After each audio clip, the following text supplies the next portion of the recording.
एक चिंतक ने इस प्रकार कहा, एक भी व्यक्ति नास्तिक होकर नहीं मरता। जीवन भर बड़ी होशियारी से कहते हैं कि परमेश्वर नहीं है, परंतु अंत में जब खतरे में पड़ते हैं या बीमार होकर मरते तो सबसे पहले परमेश्वर का नाम लेते हैं। दूसरे एक व्यक्ति ने कहा, युद्ध के मैदान में गोलियों के बरसने पर एक भी सिपाही नास्तिक नहीं मरता, वे सबसे पहले परमेश्वर का नाम पुकारते हैं। प्रिय मित्र, अभी आपके पास तंदुरुस्ती, रुपया, योग्यता सब कुछ है, लेकिन मृत्यु सामने देखते समय आपकी प्रतिक्रिया क्या होगी? मृत्यु एक ऐसा व्यापारी है जिसको कोई मना नहीं कर सकता। प्रिय मित्र, जीवन भर पाप में जीवन बिताकर अभी भी अपने हृदय को कठोर कर कहीं आप समय गंवा तो नहीं रहे? आप झूठ, शराब की आदत, मनमानापन आदि को अपने जीवन में जारी रखे हैं। कुछ लोग कहते हैं कि वे 2 बार गिरजाघर गए हैं, एक बार बपतिस्मा लेते समय, दूसरी बार शादी करने। इस प्रकार के उस्ताद भी हैं। बेटा, मृत्यु कब आपके पास अपने ठंडे हाथ लेकर आए यह किसको मालूम है? पाप को छोड़े और यीशु मसीह को दिल में अंगीकार करें। प्रभु यीशु मसीह के साथ क्रूस पर लटकाए गए 2 डाकुओं के विचारों में अंतर देखिए। एक डाकू यीशु मसीह की निंदा और अपमान कर रहा है, लेकिन दूसरे को उसकी गलती का एहसास हो रहा था। वह कहता है, अबे तू चुप रह, मैं और तू इस क्रूस पर अपनी गलती पर मरने जा रहे हैं। हम तड़प रहे हैं, यह हमारी गलती का परिणाम है, लेकिन इसने कोई गलती नहीं किया है। अंत में वह यीशु मसीह की ओर देखकर कहता है कि यीशु, तुम मुझको भी याद करे।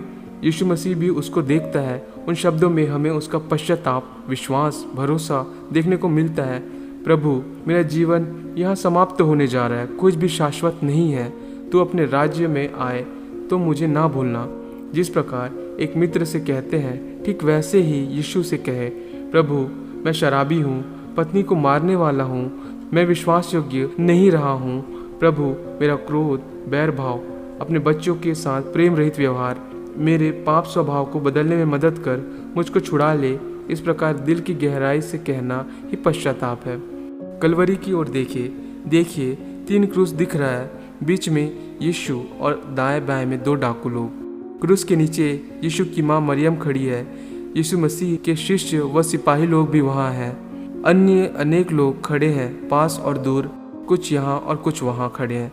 ये सब उस अंगीकार के शब्दों को सुन रहे हैं, उस डाकू का अंगीकार और यीशु मसीह का उत्तर, ये सब वहाँ उपस्थित लोग सुन रहे हैं। आकाश और पृथ्वी के बीच देखिए, क्रूस पर यीशु मसीह है। प्रभु कहता है, मेरे पास आओ, मैं तुम्हें विश्राम दूंगा। किसी दूसरे मध्यस्थ की आवश्यकता नहीं है।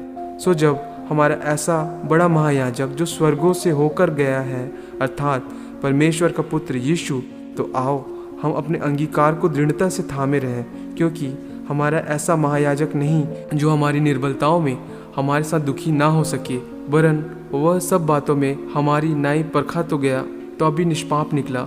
इसलिए आओ हम अनुग्रह के सिंहासन के निकट हियाव बांधकर चले कि हम पर दया हो और वह अनुग्रह पाए जो आवश्यकता के समय हमारी सहायता करे। आपको सिर्फ यीशु मसीह चाहिए, आप सिर्फ यीशु मसीह पर ही भरोसा करें।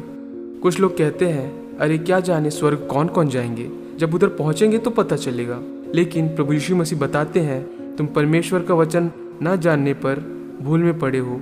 परमेश्वर का वचन बहुत ही स्पष्ट बताता है, जब एक व्यक्ति प्रभु यीशु मसीह पर विश्वास करता है तो उसका न्याय हमेशा के लिए हट जाता है। इतना ही नहीं, उसको अनंत जीवन प्राप्त होता है। यदि आपने यीशु मसीह पर विश्वास किया तो आप एक परमेश्वर के संतान हैं। उस पर शक करने की आवश्यकता नहीं है। एक जन के मरने से 10 साल के बाद नहीं, बल्कि उस समय आत्मा परमेश्वर की उपस्थिति में पहुंच जाता है। कई लोग परमेश्वर के वचन के ज्ञान के अभाव में गलत बोल देते हैं। क्रूस के डाकू से यीशु ने कहा, आज ही तू मेरे साथ स्वर्गलोक में रहेगा। आज के प्रयोग में कोई अंतर नहीं, 7 दिन के पश्चात नहीं, 40 दिन के बाद भी नहीं, परंतु आज तू मेरे साथ स्वर्गलोक में रहेगा। यह एक परमेश्वर की जन की आशा है। जब वे मरते हैं तो एक नया जीवन आरंभ होता है। मैंने एक कहानी सुनी है। सुसमाचार सुनाने वाले एक परमेश्वर के दास और उस इलाके के एक मनुष्य ने आपस में बात किया। सुसमाचार प्रचारक ने पूछा, प्रिय मित्र, क्या आप परमेश्वर की आराधना के लिए जाते हैं? पादरी साहब, मैं नहीं जाता। क्रूस का डाकू कौन से गिरजे में गया, किस आराधना में गया, फिर भी वह तो स्वर्ग गया। फिर प्रभु के दास ने पूछा, तुम्हारी आमदनी से क्या तुम दशवांश देते हो? क्यों दूं? क्रूस के डाकू ने किसको दिया? क्या वह स्वर्ग नहीं गया? यह उसका उत्तर। क्या आपने बपतिस्मा लिया है? पादरी ने पूछा। वह बोला, क्यों? क्रूस के डाकू ने कहाँ बपतिस्मा लिया? क्या वह स्वर्ग नहीं गया? अंत में परमेश्वर के दास ने कहा, मेरे बेटे, तुम में और उसमें केवल इतना अंतर है कि वह मरा डाकू और तू जीवित डाकू है। प्रिय मित्र, यदि उसको जीवित रहने का अवसर मिला होता तो वह भी यीशु मसीह के स्वभाव को प्रकट करते हुए एक जीवन बिताता, प्रेम करते, सहायता करते, वचन का प्रचार करते। क्रूस का डाकू भी जीवन बिताता, परंतु उसके लिए यह अवसर नहीं मिला। यह हमें सिखाने वाला एक सबक है। हमारे अच्छे कार्य, योग्यता और कर्म से हम स्वर्ग नहीं जा सकते। स्वर्ग जाने का एक ही मार्ग है, प्रभु यीशु मसीह पर विश्वास करें कि वह आपके लिए मारा गया, गाड़ा गया और फिर से जी उठा। यह बाइबल धर्मशास्त्र कहता है। प्रिय मित्र, आप कब तक एक नामधारी मसीह के समान जीवन बिताएंगे? क्या आपने नया जन्म पाया है? क्या आप आज गिरकर मर जाएं तो क्या आपको स्वर्ग जाने का निश्चय है? प्रिय मित्र, इस संसार से अलग हो जाने पर भी आप प्रभु के पास पहुंचने का निश्चय करते हैं, अन्यथा बहुत ही दुख की बात है। तुम्हारा मन व्याकुल ना हो। तुम परमेश्वर पर विश्वास रखते हो, मुझ पर विश्वास रखो। मैं तुम्हारे लिए जगह तैयार करने जाता हूँ, और यदि मैं जाकर तुम्हारे लिए जगह तैयार करूँ तो फिर आकर तुम्हें अपने यहाँ ले जाऊँगा कि जहाँ मैं रहूँ वहाँ तुम भी रहो। प्रिय मित्र, क्या आपके अंदर यह जीवित आशा है? यीशु मसीह से प्रेम करें, यीशु मसीह को जीवन में स्थान दें। मैं आपसे पूछता हूँ, आप अपने दोस्त के साथ एक सुसमाचार सभा में गए, वहाँ के प्रचार ने आपके दिल को छू लिया, लेकिन आपका मित्र कहे, अरे जाने दो यार, हमें और बहुत से काम करने हैं, यीशु को स्वीकार कर तुम मूर्खता का काम नहीं करना। तब आपकी प्रतिक्रिया क्या होगी? क्या आप कह सकेंगे, मेरा मित्र मुझे छोड़ दे, तब भी मैं यीशु मसीह से प्रेम करूँगा? क्या आप इस प्रकार की प्रतिक्रिया प्रदर्शित कर सकेंगे? अक्सर बहाना बनाकर हम बचना ही चाहेंगे, लेकिन क्रूस का डाकू अपने मित्र के इनकार करने के पश्चात भी प्रभु के शरण में आया। अन्य सभी ने यीशु मसीह को त्याग दिया। शिष्य लोग भी भाग कर छिप गए। जब सब लोग यीशु मसीह की निंदा करने लगे, केवल एक व्यक्ति यीशु मसीह की महिमा को देख पाया। यह डाकू मसीह को अंगीकार करता है। प्रिय मित्र, भय को त्याग दे।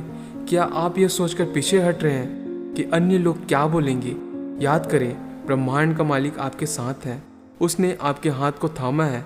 मैं पूछता हूँ, गांव में, दफ्तरों में, दोस्तों के बीच, स्कूल में, कॉलेज में, क्या आप हिम्मत के साथ यह गवाही दे सकते हैं कि यीशु मसीह मेरा प्रभु है, मैं यीशु का शिष्य हूँ, यीशु मेरा उद्धार करता है? या अन्य लोगों के डर से आप गुप्त शिष्य बनकर तो नहीं रह जा रहे? प्रिय मित्र, यदि आपने अपने व्यक्तिगत जीवन में यीशु मसीह को अंगीकार नहीं किया, इसी वक्त यीशु मसीह को प्रभु और उद्धारकर्ता के रूप में अंगीकार करें। देखिए, वह क्रूस पर आपके पापों की खातिर मरा। यीशु मसीह को इसी समय ग्रहण करें।